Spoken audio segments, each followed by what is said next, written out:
வணக்கம், இது உங்கள் ஜெரூஸ் சேனல். இன்றைக்கு நாங்கள் என்ன செய்ய போகிறோம்னு சொல்லி சொன்னால், எங்களோட இரவு சாப்பாடு ஒன்று செய்ய போகிறோம்.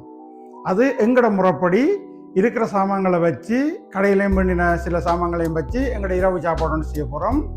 நெடுக புட்டு, இடியப்பம், இட்லி, தோசை செய்கிறது. இன்றைக்கு இது ஒரு வித்தியாசமான சாப்பாடு ஒன்று செய்ய போகிறோம். பிள்ளைகளுக்கும் விருப்பமான சாப்பாடு. அதை இன்றைக்கு உங்களுக்கு செய்து காட்ட போகிறோம். அந்த வீடியோக்குள்ளே போகிறதுக்கு முதல் இந்த சேனலை நீங்கள் சப்ஸ்கிரைப் பண்ணுங்க, ஷேர் பண்ணுங்க, லைக் பண்ணுங்க, எல்லாருக்கும் இதை பற்றி விவரித்து சொல்லுங்க. உங்களோட சப்போர்ட்டையும் எனக்கு தாங்க. நன்றி.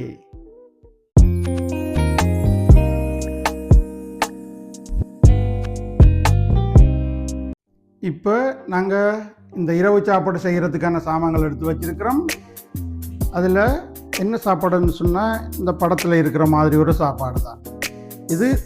துருக்கி சாப்பாடுன்னு சொல்லுவோம். இதை எனது மனைவி செய்ய போகிறா. இதை மாதிரி செய்து இன்றைக்கு எல்லோரும் காட்ட போகிறா. இந்த ரொட்டிக்குள்ளே தான் எல்லாம் வச்சு சுற்ற போகிறோம்.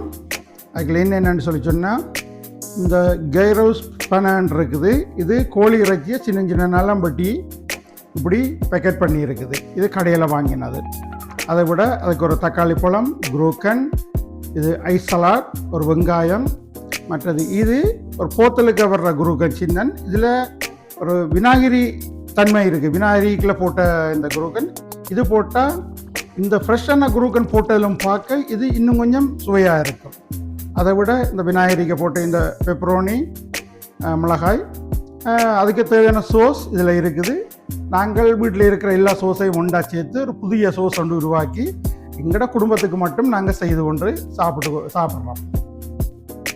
அது எப்படி செய்கிறன்றதை நாங்கள் உங்களுக்கு காட்டுறேன். இப்போ நாங்கள் திடீர் இரவு சாப்பாட்டுக்கான எல்லாத்தையும் பட்டி வச்சுருக்கிறோம். அதில் வெங்காயம் இருக்குது. இந்த கோழி இறைச்சி பேக்கெட்டுக்கு வந்தது காட்டி நான் உங்களுக்கு. அதில் பெரிய துண்டுகளாக வந்தது. நாங்கள் எல்லாம் ஒரே அளவாக சின்ன சின்ன துண்டாக பட்டி இருக்கிறோம். அதை விடஞ்சால குரோக்கன், பெப்பரோனி எல்லாம் பட்டி வச்சுருக்கிறோம். இதில் தக்காளி பழம் இருக்குது, சலாட்டியில் இருக்குது. அதோடு சேர்த்து நாங்கள் அதை போட்டு சுற்ற போகிற அந்த ரொட்டியும் இருக்குது. இது இனி இந்த இறைச்சியை நாங்கள் ஒரு சோஸ் பேனில் போட்டுட்டு கொஞ்சம் அதை ஹீட் பண்ணி கொஞ்சம் முறப்பு போட்டு எங்களுக்கு ஏற்ற மாதிரி அதை தயாரிக்க போகிறோம். இப்போ நாங்கள் இந்த இறைச்சியை எங்களோட வாய் ருசிக்கு ஏற்ற மாதிரி கொஞ்சம் எண்ணெய் விட்டு அதுக்குள்ள கொஞ்சம் பிராட் பண்ணி எடுக்க போகிறோம்.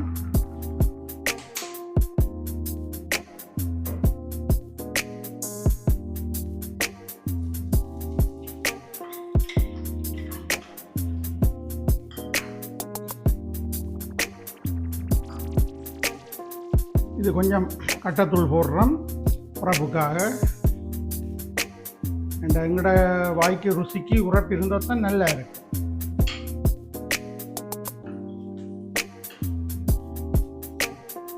அடுத்ததாக இந்த இறைச்சியை போடுறோம். இதெல்லாம் இந்த அகராதியிலும் இல்லை, டிக்ஷனரியிலும் இல்லை. இது எங்களோட வீட்டு தயாரிப்பு.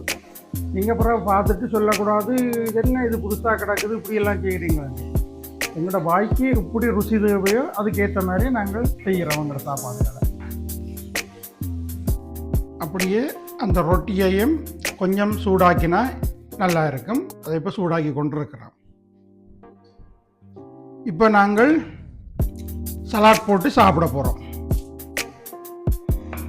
முதல்ல கொஞ்சம் இறைச்சி போட போகிறோம்.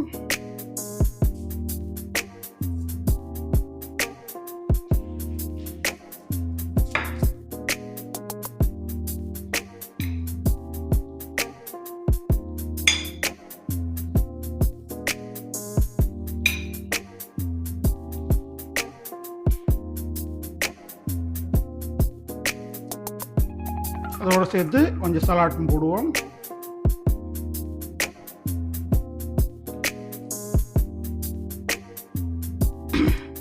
அதுக்கு மேலே கொஞ்சம் வெங்காயம் போடுவோம்.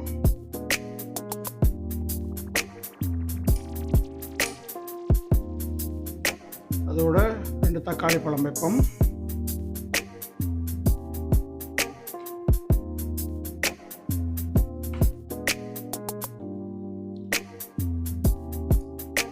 சோஸை போடுவோம். அதுக்கு மேலே கொஞ்சம் சோஸை போடுவோம்.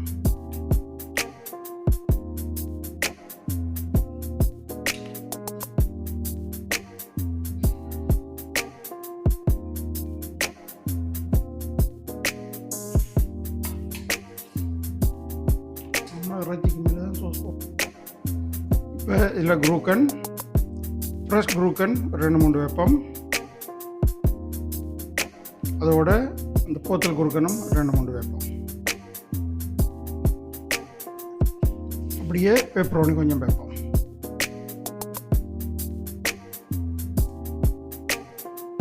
ஓகே, இவ்வளோ தான் வேலை. இனி இது அப்படியே சுற்றிட்டு சாப்பிடுவோம்.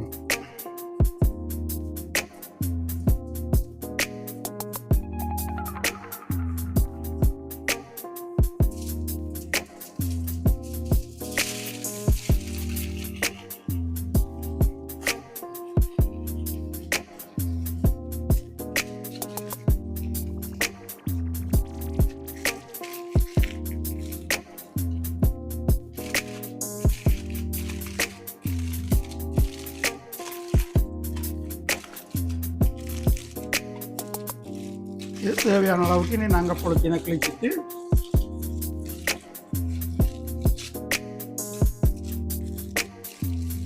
கடிச்சு சாப்பிடலாம். அப்படி இருக்கும். முதல் செய்தது உங்களுக்கு எல்லாம் போட்டு மேலுக்கு கடைசியாக சோஸ் விட்டது. அதே மாதிரி சோஸை முதல் விட்டும் செய்யலாம். அது இன்னும் நல்லா இருக்கும்.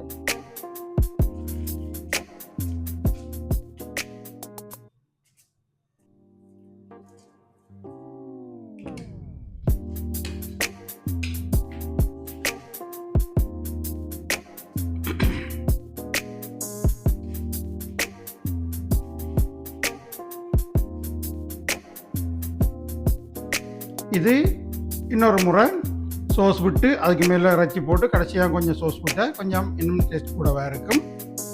இப்போ இது இன்னொரு முறையில் சுற்றுறேன்.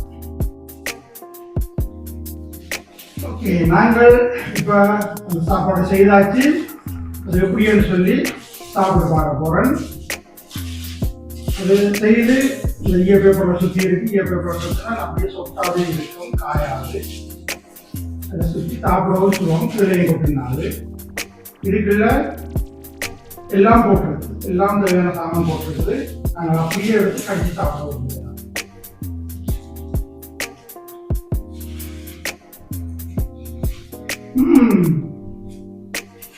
நல்லா தான் இருக்குது. நீங்களும் இதை செய்து பாருங்க எப்படி இருக்குன்னு சொல்லி. இது ஒரு 15-20 நிமிஷத்துல செய்கிற சாப்பாடு. பசிக்கிற நேரம் நீங்கள் ஓடி போய் கிச்சனுக்குள்ள நின்று செய்து சாப்பிடலாம். இதை இப்படி செய்து சாப்பிட்டு பார்த்துட்டு இந்த சேனலை லைக் பண்ணுங்க. செய்து சாப்பிட்றதுக்கு முதல்ல இந்த வீடியோ பார்த்த உடனே நீங்கள் லைக் பண்ணுங்க, சப்ஸ்கிரைப் பண்ணுங்க, ஷேர் பண்ணுங்க, இந்த கமெண்ட்ஸை எழுதுங்க. நன்றி, உங்களோட ஆதரவுக்கு நன்றி. தொடர்ந்து இந்த வீடியோவை நான் போடுற வீடியோவை பாருங்க. பாய்.